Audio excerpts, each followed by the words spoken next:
നമോ ഭഗവതേ വാസുദേവായ. പ്രണവം അസ്ട്രോ ചാനലിലേക്ക് എല്ലാവർക്കും സ്വാഗതം. ആദ്യമായിട്ടാണ് നമ്മുടെ വീഡിയോ കാണുന്നതെങ്കിൽ സബ്സ്ക്രൈബ് ചെയ്യുവാനും ഷെയർ ചെയ്യുവാനും മറക്കരുത്. കൂടാതെ ജാതക സംബന്ധമായിട്ടോ നക്ഷത്ര സംബന്ധമായിട്ടോ എന്തെങ്കിലും സംശയം തോന്നുന്നുവെങ്കിൽ എൻ്റെ ഈ വാട്സപ്പ് നമ്പറിൽ ബന്ധപ്പെട്ടോളൂ. ഞാനിവിടെ പറയുന്നത് ഭരണി നക്ഷത്രത്തിൽ ജനിച്ചവരുടെ മാർച്ച് മാസത്തെ ഗുണദോഷ ഫലങ്ങളെക്കുറിച്ചാണ്. ഈ ഭരണി നക്ഷത്രക്കാരുടെ ദൈനംദിന ജീവിതത്തിൽ പല സമയങ്ങളിലും മത്സരങ്ങളെയും തടസ്സങ്ങളെയും നേരിടേണ്ടി വരുന്നവരാണ്. എന്നാലോ കുടുംബത്തിൻ്റേതായിട്ടുള്ള ഉയർച്ചയ്ക്ക് വേണ്ടിയിട്ട് പലപ്പോഴും തൻ്റേതായിട്ടുള്ള കാര്യങ്ങളെ മുഴുവനും തന്നെ മാറ്റിവെച്ചുകൊണ്ട് കഴിയുന്നിടത്തോളം പരിശ്രമിക്കുന്നവരാണ് ഈ ഭരണി നക്ഷത്രക്കാർ. കഠിനാധ്വാനം ചെയ്യുവാനുള്ള ഒരു നല്ല മനസ്സ് ഉള്ള ഇവർക്ക് ഈ മാർച്ച് മാസത്തിൽ വളരെയധികം ശ്രദ്ധയോട് വളരെയധികം ഈശ്വരാനുഗ്രഹത്തോടു കൂടിയിട്ട് മുന്നോട്ട് പോകേണ്ടുന്നതായിട്ടുള്ളൊരു സമയമാണ്.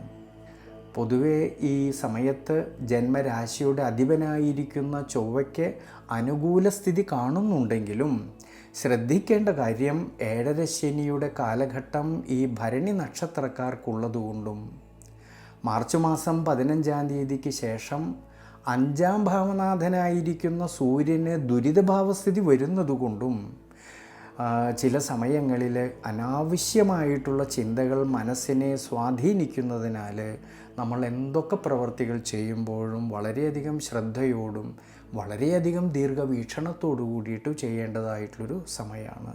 പ്രത്യേകിച്ച് മാനസികമായിട്ടുള്ള സമ്മർദ്ദങ്ങൾ വരാതെ നോക്കണം ഈ ഒരു സമയങ്ങളിൽ. യാത്രകളിലായാലും ഡ്രൈവിങ്ങിലായാലും കൂടുതലും ശ്രദ്ധ വേണം. അതുകൊണ്ട് അനാവശ്യമായിട്ട് വരുന്നതായിട്ടുള്ള യാത്രകളെ കഴിവതും ഒഴിവാക്കുന്നത് നല്ലതാണ് ഇങ്ങനെയുള്ള ഈ സമയങ്ങളിൽ. കൂടാതെ കർമ്മപരമായിട്ടാണെങ്കിലും തൊഴിൽപരമായിട്ടാണെങ്കിലും വളരെ ശ്രദ്ധിക്കണം. കർമാധിപതിയും ലാഭാധിപതിയുമായിരിക്കുന്ന ശനീശ്വരൻ ദുരിതസ്ഥാനമായിട്ടുള്ള 12-ാം ഭാവത്തിൽ ഏഴര ശനിയിലൂടെ സഞ്ചരിക്കുന്നതായിട്ടൊരു സമയമാണ്. കൂടാതെ നിവൃത്തിനാഥനായിരിക്കുന്ന ശുക്രനും ദുരിതഭാവസ്ഥിതി വരുന്നുണ്ട്.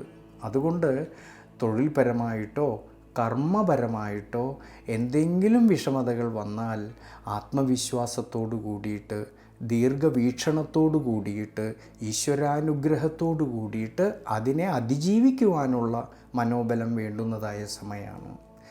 കഴിവതും ഇങ്ങനെയുള്ള സമയങ്ങളിൽ സാഹസകർമ്മങ്ങൾ ഒഴിവാക്കുന്നത് വളരെ നല്ലതാണ്. കൂടാതെ ശ്രദ്ധിക്കേണ്ട കാര്യം മാർച്ച് 15-ന് ശേഷം 5-ാം ഭാവനാഥനായിരിക്കുന്ന സൂര്യനും ദുരിതഭാവസ്ഥിതി വരുന്നുണ്ട്. അതുകൊണ്ട് മാർച്ച് 15-ന് ശേഷമുള്ള സമയങ്ങളിൽ ബിസിനസ് സംബന്ധമായിട്ട് പുതിയ തീരുമാനങ്ങൾ എടുത്ത് പ്രവർത്തിക്കുമ്പോഴും വളരെ സൂക്ഷിക്കണം. ഇനി ഭാര്യാഭർത്തൃ ബന്ധങ്ങളിലും കുടുംബത്തിലും കുടുംബ ബന്ധങ്ങളിലും അഭിപ്രായ ഭിന്നത വരാതെ പ്രത്യേകം ശ്രദ്ധിക്കണം. ഈ സമയങ്ങളിൽ കുടുംബത്തിൽ ചെയ്തു തീർക്കേണ്ടിയിരുന്നതായ പല കാര്യങ്ങളിലും അലസതകളും ക്ഷീണാവസ്ഥകളും വരാതെ നോക്കണം. എന്നാൽ വിദ്യാർത്ഥികൾക്ക് വളരെ നല്ല ഒരു സമയമാണ് ഈ മാർച്ച് മാസത്തിൽ. വിദ്യാമാതുല കാരകനായിരിക്കുന്ന ബുധൻ ലാഭസ്ഥാനത്ത് നിന്നുകൊണ്ട് 5-ാം ഭാവത്തേക്ക് നോക്കുന്നതും ജ്ഞാനകാരകനായിരിക്കുന്ന സർവേശ്വരകാരകനായിരിക്കുന്ന വ്യാഴത്തിൻ്റെ ദൃഷ്ടി ഭാഗ്യസ്ഥാനത്തേക്ക് വരുന്നത് കൊണ്ട് വിദ്യാർത്ഥികളിൽ പഠന സംബന്ധമായിട്ട് മുന്നേറ്റം ഉണ്ടാകുന്ന സമയമാണ്. മത്സര പരീക്ഷകളിൽ പങ്കെടുക്കുന്നവർക്കാണെങ്കിലും വിജയ സാധ്യത കാണുന്നുണ്ട് ഈ ഒരു സമയങ്ങളിൽ. എന്നാൽ വിദ്യാർത്ഥികൾ ശ്രദ്ധിക്കേണ്ടുന്നതായിട്ടുള്ളൊരു കാര്യം മാർച്ച് 15-ന് ശേഷം 5-ാം ഭാവനാഥനായിരിക്കുന്ന സൂര്യൻ ദുരിതസ്ഥാനത്ത് വരുന്നതുകൊണ്ട് 5-ാം ഭാവത്തിലാണെങ്കിലോ കേതു നിൽക്കുന്നതുകൊണ്ട് മാർച്ച് 15-ന് ശേഷം പഠന സംബന്ധമായിട്ട് പുതിയ തീരുമാനങ്ങൾ എടുക്കുമ്പോൾ വളരെ ശ്രദ്ധിക്കണം. ധനപരമായിട്ടും സാമ്പത്തികപരമായിട്ടും നേട്ടങ്ങളും ഉയർച്ചകളും എല്ലാം ഈ മാർച്ച് മാസത്തിൽ കാണുന്നുണ്ടെങ്കിലും ലാഭാധിപനായിരിക്കുന്ന ശനീശ്വരൻ വ്യയസ്ഥാനമായിട്ടുള്ള 12-ാം ഭാവത്തിൽ 7.5 ശനിയിലൂടെ സഞ്ചരിക്കുന്നതുകൊണ്ട് അപ്രതീക്ഷിതമായിട്ടുള്ള ചിലവ് വർധനവിനും സാധ്യത കാണുന്നുണ്ട്. അതുകൊണ്ട് സാമ്പത്തിക സ്ഥിതിയിൽ ചാഞ്ചാട്ടം വരാതെ പ്രത്യേകം ശ്രദ്ധിക്കണം ഈ ഭരണി നക്ഷത്രക്കാർ.